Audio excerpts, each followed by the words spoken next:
မင်္ဂလာပါကျွန်တော်ဇေယျလည်းဖြစ်ပါတယ် Success Smooth စီးပွားရေးမှာလောက်ကန်နေတဲ့သူတွေအားလုံးအနေနဲ့ဘယ်လိုမျိုး mindset ရှိရမလဲဆိုတာကိုကျွန်တော်ကလာပြီးတော့မျှဝေပေးသွားမှာဖြစ်ပါတယ် Success Smooth စီးပွားရေးမှာလှုပ်ဆောင်နေတဲ့မိတ်ဆွေက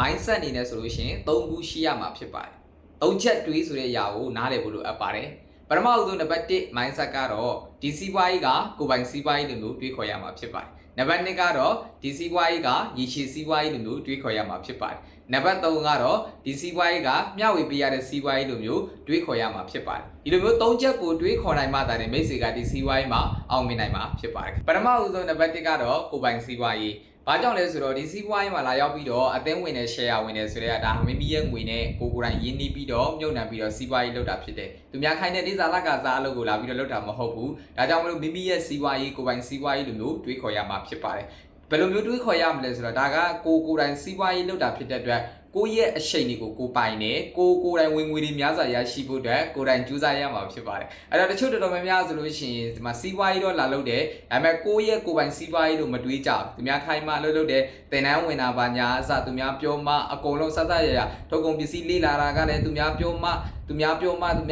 ကိုလှုပ်ဖြစ်တယ်ဆိုလို့ရှိရင်အဆင်မပြေဘူးကိုယ့်ရဲ့အသိစိတ်သက်ကိုငါရဲ့စီးပွားရေးဖြစ်တယ်ဘယ်သူလှုပ်လို့မလှုပ်လို့ကိုလှုပ်ရမယ်တင်တန်းဝင်ဆိုရင်လည်းသူများပြောစရာမလိုဘူးတင်တန်းချိန်လည်းကိုယ်တိုင်ဝင်ဖို့လိုအပ်တယ်တင်တန်းထဲမှာလေ့လာတာတွေကအစပုံမှုပြီးတော့သူများထပ်ပို့ပြီးတော့သိရှိစေဖို့အတွက်ဘာတွေလုပ်ရမလဲအမြဲတမ်းပဲတွေးခေါ်နေတယ်လို့မျိုးပဲကိုယ်တိုင်ကလည်းစီးပွားရေးလာပြီးတော့လုပ်တဲ့သူအနေနဲ့မိမိရဲ့စီးပွားရေးဖြစ်တာဖြစ်တဲ့အတွက်ကိုယ့်ရဲ့စီးပွားရေးဒီထက်မကတိုးတက်အောင်ငါဘာတွေလေ့လာရမလဲဆိုတာကိုအမြဲတမ်းပဲသင်ယူနေဖို့လိုအပ်ပါတယ်နံပါတ်2အချက်ကတော့ဒီစီးပွားရေးကရေရှည်စီးပွားရေးလိုမျိုးတွေးခေါ်ရမှာဖြစ်ပါတယ်ရေရှည်စီးပွားရေးဆိုတာပါလေကျွန်တော်တို့ခဏလေးပဲလာလုပ်ပြီးတော့ဝင်ငွေရတဲ့လုပ်ငန်းမျိုးမဟုတ်ဘူးရေရှည်ရရှိဖို့အတွက်ကိုယ့်ရဲ့ဝင်ငွေကိုစတိုးပွားများလာအောင်ကိုယ့်ရဲ့နောက်ဝကြီးတစ်ခုကိုပုံမှုပြီးတော့ကြီးထွားလာအောင်လို့ကိုကရေရှည်လုပ်ရမှာဖြစ်ပါတယ်စီးပွားရေးလုပ်ငန်းအများစုကဆိုလို့ရှိရင်တော့အနည်းဆုံး3နှစ်မှ5နှစ်တွင်လုပ်ရတဲ့စီးပွားရေးတွေပဲတချို့ဆိုရင်လာပြီးတော့လေ့လာပြီးတော့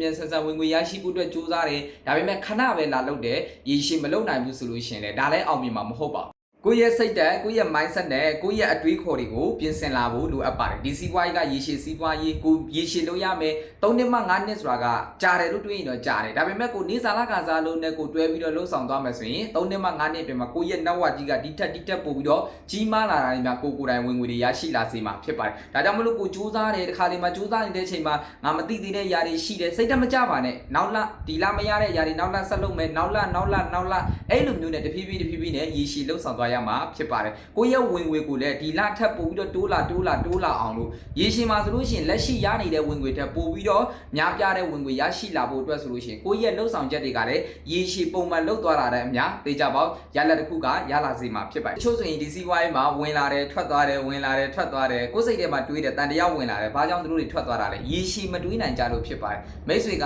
နေ့စဉ်ပုံမှန်လစဉ်ပုံမှန်နှစ်စဉ်ပုံမှန်လှုပ်ဆောင်သွားမယ်ဆိုလို့ရှိရင်ကိုယ့်ရဲ့စီးပွားရေးကတဖြည်းဖြည်းနဲ့တိုးတက်လာမှာဖြစ်ပါတယ်သင်ယူမှုကိုပုံမှန်ရေရှည်လုံနိုင်တယ်ဆိုလို့ရှိရင်လက်တွေ့လှုပ်ဆောင်တဲ့အခါမှာလည်းကိုကရေရှည်မှာရက်လက်တွေလုံးဝရရှိလာစေမှာဖြစ်ပါတယ်။ဒါကြောင့်မလို့မိမိကဝင်ငွေနည်းနည်းပဲပိုင်ဆိုင်ချင်တာမဟုတ်ဘူးအများကြီးကိုပိုင်ဆိုင်ချင်တာဖြစ်တဲ့အတွက်ကိုဝင်ငွေများလိုချင်တယ်ဆိုလို့ရှိရင်စီးပွားရေးလုပ်တဲ့နေရာမှာစိတ်ရှည်သီးခံပြီးတော့ရေရှည်တွေးခေါ်နိုင်ဖို့လိုအပ်ပါတယ်ခင်ဗျ။နောက်ဆုံးချက်နံပါတ်3ကတော့လူအများကိုမျှဝေပေးရတဲ့စီးပွားရေးဖြစ်ပါတယ်။ဒါလည်းအရန်ကိုမှအရေးကြီးတဲ့အချက်ဖြစ်တယ်။ကိုယ့်ရဲ့စီးပွားရေးဆိုပေမဲ့လည်းကိုကသူများကိုပြန်လည်ပြီးတော့မျှဝေပေးဖို့လိုအပ်ပါတယ်။ဘာတွေမျှဝေရမလဲ။ကိုရရှိလာတဲ့အခွင့်အလမ်းကိုလိုမျိုးလူချင်တဲ့သူတွေကိုပြန်လည်ပြီးတော့မျှဝေရမယ်။ကူညီပေးရမှာဖြစ်ပါတယ်။ဥပမာကိုယ့်ရဲ့ပတ်ဝန်းကျင်မှာကျန်းမာရေးမကောင်းတဲ့သူတွေရှိတယ်ဆိုလို့ရှိရင်ကိုယ့်ရဲ့ကုမ္ပဏီမှာကျန်းမာရေးပစ္စည်းကောင်းတွေအများကြီးပဲရှိတယ်။အလားပါနဲ့ပတ်သက်ပြီးတော့သုံးစွဲကျင်တဲ့သူတွေရှိတယ်ဆိုလို့ရှိရင်ကုမ္ပဏီမှာအလားပါနဲ့ပတ်သက်ပြီးတော့ပစ္စည်းတွေအများကြီးပဲရှိတယ်။ဒါတွေကိုကိုကပြန်လည်ပြီးတော့လက်ဆင့်ကမ်းမျှဝေပေးရမယ်။ကိုနဲ့တူစီးပွားရေးလာပြီးတော့လုပ်တဲ့သူတွေကိုလည်းမိမိကိုယ်တိုင်ကပြန်လည်ပြီးတော့သင်ကြားပေးရမယ်။ကိုသိထားတဲ့ຢာတွေ success မှုနဲ့ပတ်သက်ပြီးတော့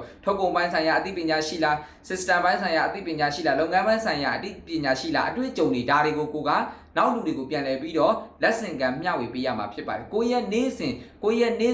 ဉ် lifestyle ကိုလည်းကိုကလူအများကိုပြန်လည်ပြီးတော့ရှာပြဖို့လိုအပ်တယ်ဒီစီးပွားရေးလာလုပ်တယ်ဆိုတာကကိုယ့်ရဲ့အတွေးခေါ်ကလူအများကိုကူညီဖို့အတွက်ဖြစ်တယ်ဒါကြောင့်မို့လို့မိမိရဲ့နေ့စဉ်လှုပ်ဆောင်ချက်တွေကိုအမြဲတမ်းပဲမျှဝေပေးရမယ် success မှုနဲ့ပတ်သက်တဲ့ထုတ်ကုန်ပိုင်းဆိုင်ရာတွေလုပ်ငန်းပိုင်းဆိုင်ရာအခွင့်အလမ်းတွေကိုလူအများကိုပြန်လည်ပြီးတော့မျှဝေပေးနေရမှာဖြစ်ပါတယ်အခုဒီ3ချက်အားဆိုလို့ရှိရင် success မှုစီးပွားရေးကိုလာလုပ်တဲ့ တဲ့မိတ်ဆွေအနေနဲ့မဖြစ်မနေသိရမယ်တွေးတက်ရမယ်၃ချက်ပဲဖြစ်ပါတယ်အကယ်၍ဒီ၃ချက်ကိုတွေးနိုင်တယ်ဆိုလို့ရှိရင်ဒီစီးပွားမှာမိတ်ဆွေကအောင်မြင်တဲ့သူတယောက်ဖြစ်ဖို့သိကြနေပါပြီနောက်